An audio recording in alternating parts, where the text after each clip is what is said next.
Mamada. Porque ser mamá es hermoso, pero la maternidad es una mierda.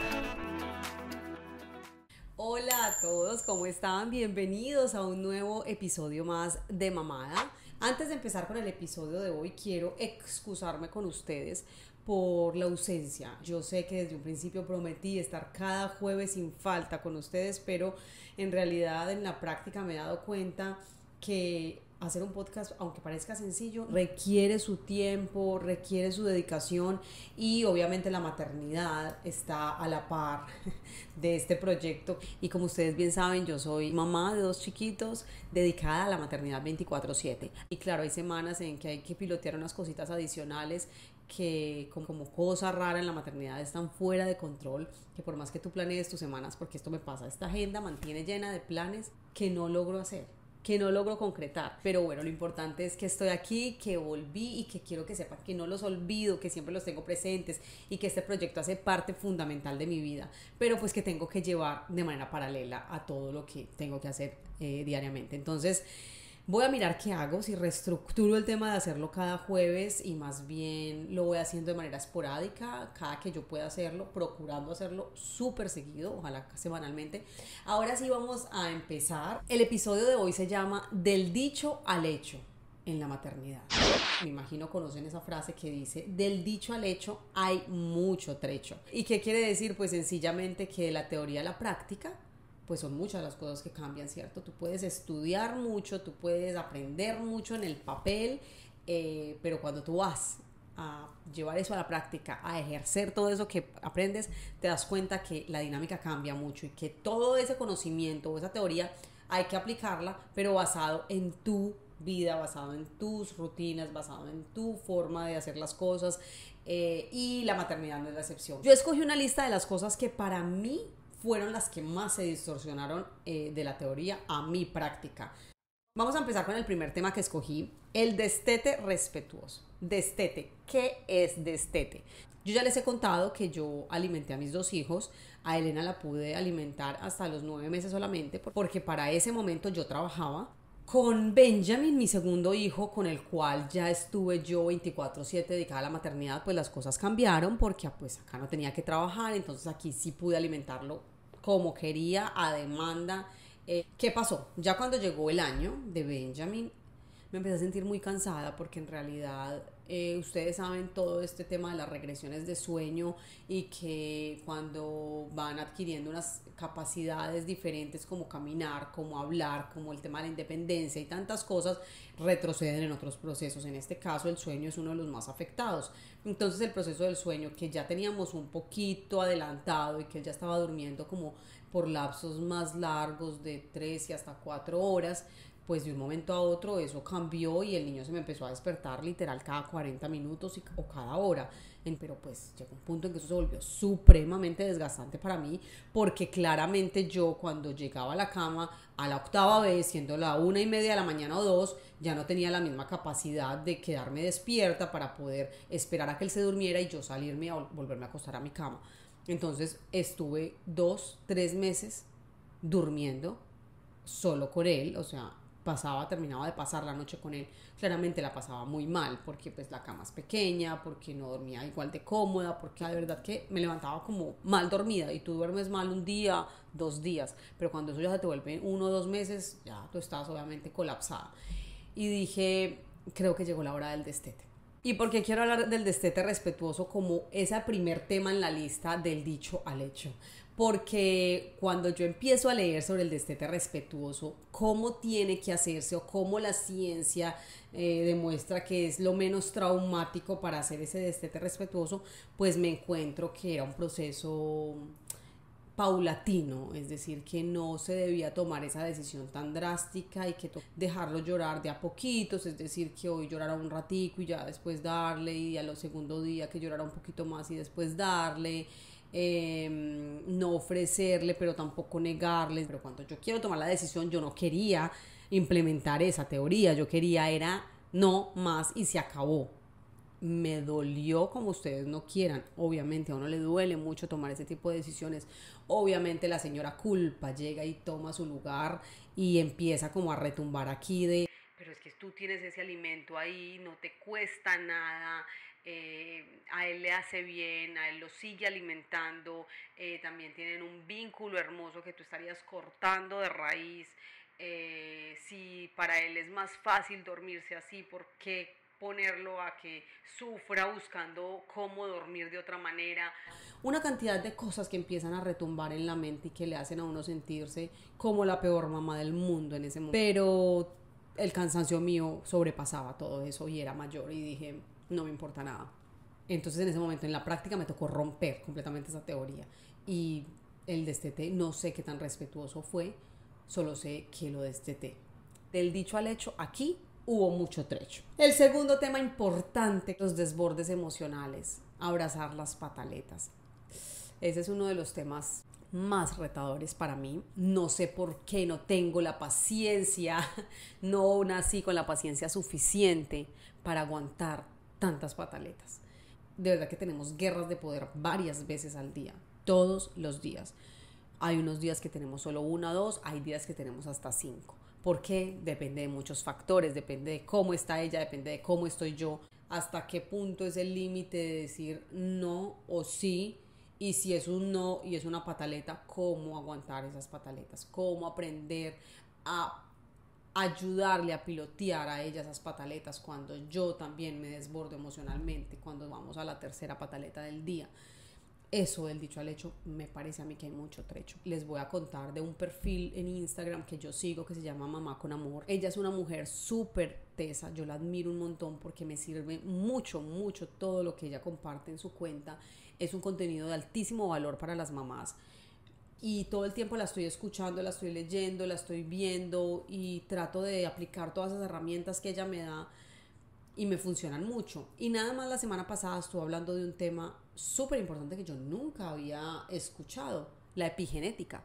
Cómo estamos nosotros genéticamente codificados, cómo ha influenciado todo el entorno social en el que venimos nosotros desarrollándonos, y no solo esta generación, sino generaciones atrás, generaciones pasadas, nuestras generaciones pasadas. Entonces la epigenética mía, una mujer colombiana, que tiene sus antepasados también colombianos, muchos de ellos campesinos, que obviamente han vivido unas brechas sociales altas. No es la misma epigenética de una mujer que nace en Noruega, por ejemplo, o en Irlanda del Norte, que tiene todas sus generaciones pasadas o la mayoría de sus generaciones pasadas donde vivieron también allí, donde las brechas sociales no se comparan con las brechas sociales que vivimos aquí, por ejemplo, en Colombia. Entonces, la epigenética de ella es muy diferente a la epigenética mía. ¿Y cómo sabemos el tema de la epigenética y cómo funciona? Pues sencillamente eso lo podemos ver en cómo nosotros actuamos frente a diferentes situaciones. Claramente en los países como nosotros, como el nuestro, como Colombia, donde todo el mundo tiene que salir todos los días a batallar, a luchársela, a trabajar duro, estamos obviamente internamente hechos diferente. Esa epigenética no es del todo mala, es decir, lo que yo estoy diciendo aquí es la forma en que enfrentamos las cosas, para unas cosas muy positivas, para otras no tanto. Pero por ejemplo, esto nos sirve mucho a la hora de trabajar. Nosotros los colombianos, en este caso, somos apetecidos en muchas partes del mundo y en países como esos, incluso en países como Estados Unidos, por eso mismo, porque nuestra epigenética es muy diferente, porque tenemos una chispa, porque tenemos un perrenque que decimos nosotros, una berraquera para hacer las cosas, para trabajar, para meterle como ganas a lo que hacemos, ¿cierto? Y todo eso también va determinado por eso de lo que hablamos. Obviamente cuando hablamos de crianza también influye. Yo he visto muchos videos por ahí de mamá latina versus mamá norteamericana, por ejemplo. Esas mamás norteamericanas tan tranquilas, tan tiernas, que todo el tiempo están hablando suave a sus hijos, versus la mamá latina que habla duro, que mi hija, que hágale, que oiga. Esa epigenética ahí sale mucho a relucir. La diferencia entre cómo maternamos las mujeres latinas, en este caso hablemos de mujeres latinas, versus las mujeres, no sé, de algunas partes de Europa o incluso norteamericanas. Me pasó en estos días cuando fui a recoger a mi hija al colegio, que había una mamá norteamericana con su hijo, a quien ya había ido a recoger, pero el hijo estaba como jugando, ¿cierto? Entonces la mamá le decía como, hijo, vamos, que tenemos cosas que hacer, y el hijo daba vueltas, el hijo iba allí, iba acá, se ponía a jugar con una cosita, con la otra, y la mamá pues le hablaba, la mamá se sentaba, lo miraba, se reía con él, después se paraba, recibía como mensajes, o sea, ella estaba afanada, ella tenía que irse y el niño pues le estaba mamando gallo, todo lo que tú quieras, y jugando y no sé qué, y sí, no, iba como para que ella lo cogiera, pero se le devolvía, o sea, mal, y yo lo miraba, pues a mí me generaba gracia, porque yo decía como tan chévere, ¿cierto? Porque no me estaba pasando a mí, porque yo no hubiera tolerado una cosa de esas, o sea, como que ni sin tiempo ni con tiempo, como que no hace parte de mi forma de ser y mi forma de criar. Y ese día, antes de saber este tema de la epigenética, no había todavía escuchado ese mensaje de Ana, no había leído sobre el tema, y ese día yo me preguntaba, ¿por qué somos tan diferentes, cierto? O sea, ¿por qué ella tiene, qué chévere ser tan paciente como ella, o sea, que ella tenga la capacidad de esperar? Literal, yo estuve ahí hasta que yo me fui, o sea, me entregaron la niña, ella se tomó de un juguito, le di el juguito, le pregunté cómo le iba, pero siempre pues ahí como pendiente de la otra situación. Estuve por ahí 10 minutos, 12 minutos, y yo me fui y ella no había podido salir. Y el niño seguía para allá y para acá, y juegue, y la señora se tenía que ir y no sé por qué no lo cogía, no le hablaba durito, no hacía nada. Esperó. No sé cuánto más se habrá tardado. Y yo ese día me pregunté, ¿en qué irá eso? ¿Será la paciencia que ella tiene? ¿Será que viene de una familia paciente, de una familia calmada, tranquila?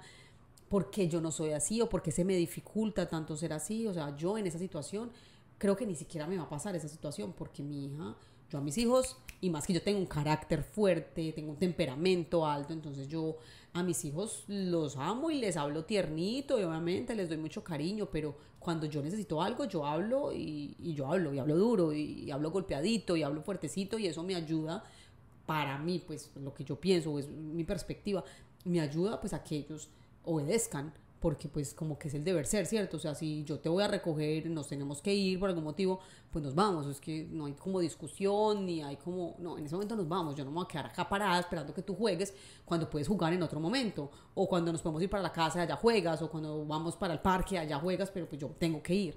Entonces como que eso ni siquiera me hubiera pasado. Y en ese momento no entendía el porqué de eso, entonces yo creí que en realidad era que ella era más paciente y yo no. Hoy por hoy, que ya conozco esta información que les he tratado de explicar o de compartir más bien, ya entiendo. O sea, eso va mucho más allá de la paciencia. Claramente la paciencia es un elemento más que se une a la epigenética, ¿cierto? Porque con la epigenética va tu temperamento también y tu carácter, que pues en mi caso juegan todos en contra, porque si tengo carácter fuerte y temperamento alto, y aparte una epigenética que viene de generación en generación viviendo en un país como Colombia, pues claramente. El tercer tema que yo tengo aquí en mis apuntes es la alimentación saludable. Ese fue para mí un reto altísimo desde los 6 meses de mi hija hasta hoy. Tengo una hija picky. Picky eater se dice a la niña que come selectivamente. Elena es una niña súper selectiva para comer. Lo que le gusta es mucho menor de lo que no le gusta. Cada vez, obviamente, esto ha mejorado. Era mucho más grave en los primeros meses. Digamos que de los 6 meses al año como que fue normal, pero ya al año como que se intensificó el tema y la niña comía muy poquito. Entonces eso para mí ha sido un reto increíble que he tenido que llevar en esta maternidad. ¿Qué ha pasado? Que cuando yo leía, incluso mucho antes de ser madre, cuando yo veía a esas mamás dándole a sus hijos alimentos procesados, por ejemplo, una compota de esas que venían paquetico, yo decía, uy no, o sea, nunca, cuando yo sea mamá, yo no les voy a dar compotas de esas, yo les voy a hacer las compotas naturales. Como es de fácil coger un mango, cocinar la fruta para que no sé qué, para darles la fruta natural, no voy a llegar yo a eso. Error, llegué, toqué fondo. Hoy soy la madre más ultraprocesada del mundo. No, mentiras, tampoco así, pero sí son una herramienta. O sea, en mi casa no pueden faltar los pouches, pues son como el paquetico con el chupito ahí, ellos chupan y ese pouch se lo devoran en un minuto o menos, se lo toman en cualquier momento del día, o sea, eso me salva la vida en todas partes, o sea, afuera y dentro de la casa también. Tomé cursos para poder preparar comidas saludables, unas ideas maravillosas. Cuando yo me ponía así como en la tarea después de los cursos, yo llevaba todas las recetas escritas y me ponía en la cocina y Elena no se lo comía y a mí me daba una piedra, un desánimo, un desaliento, decía, o sea, es de verdad. Y obviamente uno siempre y antes de ser mamá juzga mucho, critica mucho, pero cuando tú eres mamá te das cuenta que las cosas en la práctica son muy diferentes y que muchas cosas tú tienes que recurrir a ellas por practicidad y por calidad de vida también para ti. Soy mala para cocinar, soy muy mala, no me fluyen las ideas en la cocina, no soy buena para la cocina, es más, no me gusta la cocina. Entonces cuando yo entro así a la cocina, ¿qué voy a preparar hoy? Y empieza mi mente como a tratar de hacer recetas, pero siempre termino preparando lo mismo. ¿Por qué? Pues porque sencillamente no es mi fuerte. O sea, yo por lo menos en mi caso, Elena, como que se pegó de unos 5 o 6 menús y de ahí no quería salir. O sea, no me quería probar otras cosas y yo trataba y le preparaba. Entonces la teoría te dice, prepárale de todo y sírvele de todo, que no importa, en algún momento lo comerán. Pero pues no hay nada más duro que estar botando comida todo el tiempo o estar tú comiendo todo lo que ellos no se comen. Por lo menos en la alimentación complementaria me choqué mucho con la teoría, luché mucho por llevar esa teoría a la práctica tal cual y no me funcionó. Entonces en este caso me tocó reacomodar todo a como a mí me funcionaba y hoy siento que me doy una mejor vida en ese sentido, que preparo un poquito más de cosas con variedad, pero que sencillamente si les gustan unos platos, pues esos platos les sigo dando. No hay culpa, o bueno, a veces sí, pero no tanto. Un elemento que a mí me ha jugado mucho en que la teoría dice que es prohibido, pero en la práctica lo hago porque me funciona, es el tema de amenazar. Amenazar, suena muy fuerte la palabra, pero según la teoría tú no debes amenazar a tus hijos nunca. Entonces tú nunca les debes decir, si te comes este plato vamos al parque, porque se supone que ellos tendrían que comer porque tienen hambre y no porque estén pensando en el parque. Pero güey, si a mí me funciona decirles eso, ay, pues yo se los digo. Obviamente no exagero del recurso, pero la amenaza me funciona en muchos aspectos de la vida. Rutinas perfectas de sueño, por ejemplo. Esas rutinas perfectas con las que yo empecé cuando mis hijos nacieron, de darles la cena, bañarlos, hacerles un masaje, white noise, leer un cuento, leer un libro, sentarnos como a tener un momento de conexión, bajando un poco toda esa energía para que lleguen a la cama un poquito más tranquilos e irnos a dormir. Eso en esta casa no funciona. Si yo les mostrara un video de cómo es una rutina de sueño en mi casa o previa al sueño en mi casa, ustedes se mueren de la risa. O sea, eso es un corre para aquí, corre para allá, empiezo a pijamar a la 1 y por algún motivo al minuto está corriendo por toda la casa en pelota, el otro está llorando y le da sed en medio de la rutina, entonces quiere ir a tomar leche, ya le cepillé los dientes, o sea, mal, te toca ir, darle la leche, volverla a cepillar. Eso es una locura, es esta mamá vuelta a nada, gritando para acá, Elena, a dormir, ya no más, venga para acá, el pañal, la crema, César, ayúdame, ¡ey! O sea, eso es un circo, eso es un verdadero circo. Esa rutina de sueño a mí nunca me ha funcionado. Para yo tener que hacer esa rutina de sueño así como se supone que dice la teoría que debe ser, yo tengo que empezar para las 4:30 de la tarde, para que a las 7 los tenga dormidos, llenos, bañados, vestidos, calmados, con 3 cuentos leídos. No me funciona. Pantallas, benditas pantallas. Prohibidas las pantallas hasta los, ¿qué? 5 años, una cosa así. Yo con mi primera hija evité las pantallas mucho tiempo. Yo creo que hasta el año Elena no tenía una pantalla así como enfrente de su cara para que ella se entretuviera. No. Siempre uno con el primer hijo se da más duro que con el segundo, ¿cierto? Ese segundo hijo le toca hacer un poquito más todoterreno y eso pasó en esta casa. Con Elena yo sí luché con las pantallas, yo no dejaba que nadie le pusiera una pantalla, que el televisor no se prendiera cuando ella estaba, por lo menos cuando estaba tan bebé. Yo evitaba televisores hasta en la sala de mi casa, o sea, les decía no, porque sentaban a la bebecita ahí pues en las piernas y todos viendo televisión. No, pues usted se va a poner a jugar con mi hija, juegue con ella y miren a los ojos y quítese del televisor. Fui muy cansona con el tema. Ya cuando pasó el tiempo, ya después que Lela ya tenía como el año y medio, como que ya pues obviamente fui soltando y las cosas pues se fueron suavizando. Hasta hace muy poquito ya empiezo a utilizar el recurso de la pantalla para algunas cosas. Sigo dándome mucho palo con eso, pero pues cada vez menos. Obviamente la teoría dice es 0 pantallas. Eso es falso, la pantalla se tiene que utilizar por lo menos en algunos momentos. sobre todo en el restaurante. A mí me funciona mucho ir a un restaurante con un niño. Eso de verdad que necesita un episodio completo de podcast. Esto es una odisea, o sea, eso para mí se ha convertido en una locura porque son dos jugando con pitillos y yo que trato de el planeta, porfa, no usemos pitillos, no sé qué, y estos niños abren pitillos como juego número 1 y yo soy sufriendo, pero bueno, ese no es el tema es que la pantalla me funciona a veces cuando están tan alborotados, cuando necesito bajarles un poquito la energía y que se queden tranquilos, les tengo que poner una pantalla. Y eso es bendito. Hoy por hoy, por ejemplo, a Elena, que ya tiene 2 años y medio, le gusta ver películas con el papá. O sea, un plan de ella es ver películas con el papá. He peleado con mi esposo, lo que ustedes no tienen idea, porque le digo, vete para un parque a correr en vez de sentarte a ver una película con Elena. No he podido con eso. Sencillamente Elena tiene la capacidad de quedarse y verlo y lo disfruta y les encanta verse en una película de muñecos. Pues obviamente mi bebé, desde que es muy bebé, ha tenido que unirse a esos planes de películas. Nada que hacer. Yo creo que ya para terminar esta lista, la independencia total y absoluta. Esa teoría que te enseña que debes dejarlos ser seres independientes, que hagan las cosas solos para que ellos el día de mañana, esa independencia...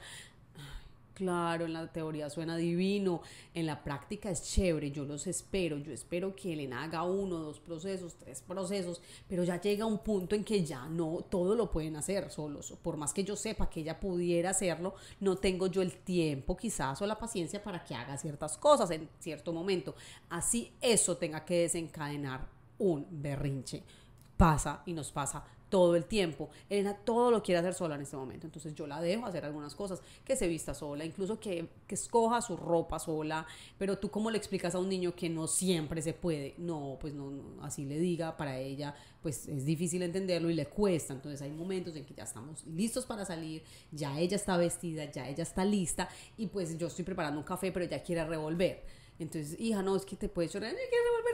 Bueno, revuelve, se echa el café en el chorro y la blusa es clarita y la tengo que cambiar y eso a mí me desborda. Entonces, como eso a mí me desborda, la independencia total y absoluta en esta casa no es. La dejo, obvio, la espero muchas veces, la acompaño en sus procesos independientes, pero pues hay veces que no se puede. Así, esta lista es interminable. Ustedes tendrán muchas otras que me encantaría que me compartieran y que me pusieran por aquí en los chats, en los comentarios de las diferentes plataformas donde ustedes escuchan este episodio de podcast. ¿Qué otras cosas tienen ustedes que se alejan mucho de la teoría en la práctica? Porque es que del dicho al hecho hay mucho trecho, sobre todo cuando somos mamás. Chao, chao. Mamada. Porque ser mamá es hermoso, pero la maternidad es una mierda.